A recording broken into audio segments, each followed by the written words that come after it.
Welcome to the Business Reignitor series, episode 2. I get asked quite a lot from business owners for ideas of how to grow their business. In this series, I look at the different types of business that we're interested in partnering with to talk through what I do with each business to help it grow and dominate its local market. During my career, I've grown multiple businesses into multi-million pound, 7 and 8 figure revenue businesses across multiple industries, and this is the same process I use with those. During the series, I'll pick a random company off the internet and I'll do a deep dive into what I do with that company if I owned it or if I was running it myself. In this video, I'm going to be talking about an acupuncture business. So let's get into it. So in this video, we're looking at a company called Cape Acupuncture, based in Cape Town in South Africa. Now, I don't know this company. I don't know anyone in it. I've never come into contact with the business before, and they aren't paying me to promote this business. So I'm basing all my growth suggestions on assumptions, all based on what I can see on the website and other places on the internet. Now, obviously, if I was actually inside this business, I'd probably choose a few additional different strategies than what I'll talk about in this video. But these are just pieces of inspiration that come to me when I'm on the inside. None of what I talk about is meant to be derogatory in any way, and it's not intention to cause any kind of damage to the business. If you're a client of this business, please don't let my suggestions determine whether you decide to work with them or not. And if it's relevant, please do your own due diligence on the business yourself. Likewise, nothing in this video is an endorsement of the business either. So if you're interested in working with this company, the web address is on the screen. You can reach them through that, and I'm sure they'll appreciate the extra web traffic too. One thing I've noticed from coming into contact with hundreds of businesses over the years is that most share the same issues and reasons why they just seem a bit stagnant in the growth. Now, I'm not saying this business shares those issues or that they're stagnant in the growth. I've not seen their accounts, so I don't know whether it is or not.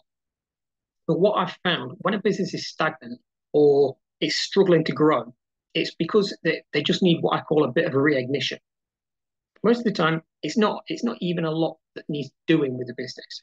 It's normally just small tweaks or changes, and then it just takes off. But with every business, we have to start with where the business is right now. I'm not talking about their physical location, although that comes into it. I'm talking about every part of the business. Without doing this step, it's like having a map and saying you want to go to, let's say, Disneyland, Florida, but not knowing where you're at on that map to start with. How can you sat nav give you the directions of how to get there if it doesn't know where you're starting from? And there's lots to go into with understanding where the business is, which for this business, we don't have access to a lot of information. The information that we need to do this stage in the process properly. We really need to be on the inside of the business to do that.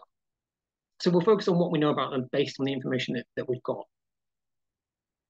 So what do they do? Who do they do it for? How big is the business? What assets does it have? How many staff? And does it employ a management team, or is it reliant on the owners? But everything starts with the customer. You'll see what I mean by this as we move through this.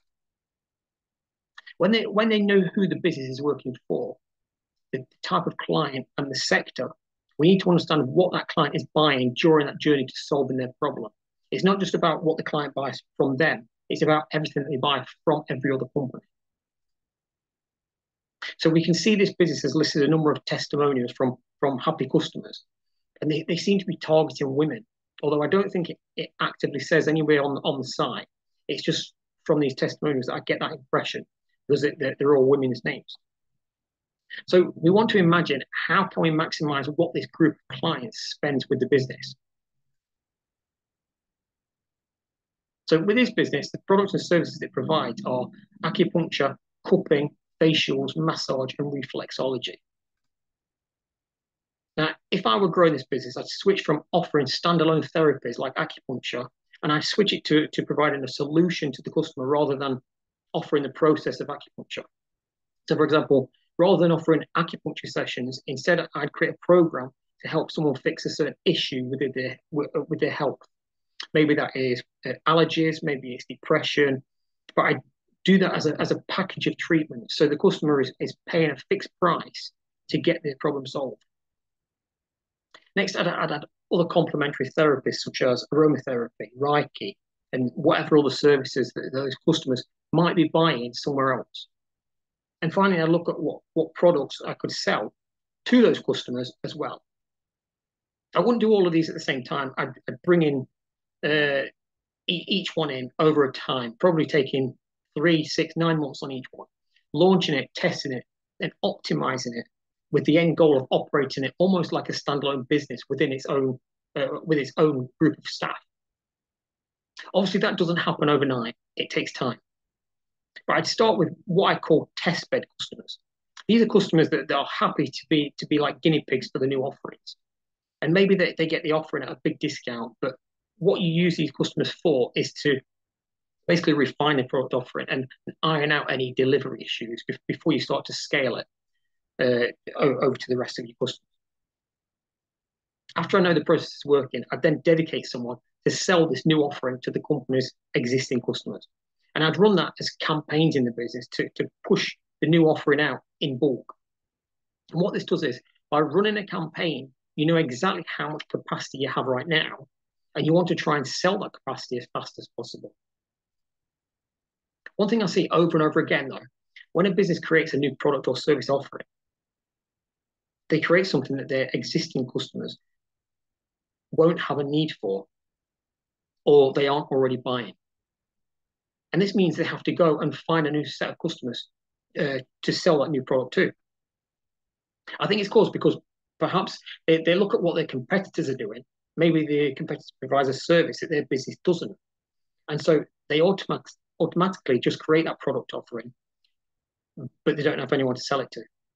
So they have to start targeting new customers, which costs money, it eats up your cash flow, it reduces your profit margins, and it ends up taking much longer before you reach that same end result. It's much more profitable and faster to see results if you focus on selling more to your existing customers. The next thing I'd do with this business is I'd look to bring multiple therapies into the same building, essentially grouping them together. I'd want to look at expanding geographically, and I'd probably do that either by franchising the business or by licensing it to other locations. Of course, there's a different process to go through for each of those options. And thirdly, it looks like it's just the owner of the business that works in it. So it must be pretty reliant on her working in it every day. This creates a problem if she wants to grow it.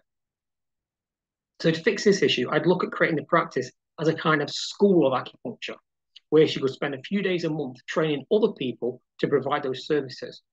And then as the business grows, rather than providing the hands-on service herself, instead she's providing the space for those new people to work within.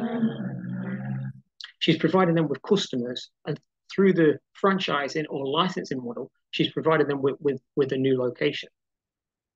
This also means it removes the problem of creating more competitors in the market because she's only training people to fit her own business rather than people that want to set up or might want to set up in competition with her. This also means she can take time off from the business when she needs to. I'd also look at adding partnerships to the business. I'd look at partnering with someone that can create and package the various programs in the business. Now, obviously, this is what we do ourselves, so we just do it ourselves. Next, I'd get a marketing partner involved in the business. Now, this isn't necessarily a marketing company. I'd probably look for someone that was good at marketing. Perhaps they have an interest in the wellness industry, and I'd see if they want to work as a partnership with the business. Perhaps they get an equity stake in the business in exchange for doing all of the marketing, rather than being paid in the traditional way as a supplier. And finally, I'd partner with someone for the product supplies that I'd be adding as well. Now, obviously, doing each of these activities or strategies will need a level of investment to bring it to life. And that might just be a time investment, but others might need some significant financial investment. And from that investment, you'd expect to see a return on each activity. So we want to prioritize each of these strategies or activities according to a few criteria. How much investment is needed? What are the expected returns? How fast will we see those returns? And how much cash flow or further investment will each need in the future or to operate it within the business? The next question is, how much should the business invest into these growth projects? And obviously, we don't know the numbers inside this business, so it really depends on the business numbers and what their growth projections are. But as a rule of thumb, I'd look to invest around 15 to 20% of the projected revenue for next year. So let's say the business has 2 million revenue now and it wants to reach 2.5 million revenue next year. Then the investment budget of between 375,000 and 500,000 is about right for that. So we've created a number of strategies to focus on growing this business. Now, the problem that I see with most businesses that try to do these strategies is they'll go off and they'll start trying to do it all themselves. The problem with doing that is it becomes a distraction to your existing core business.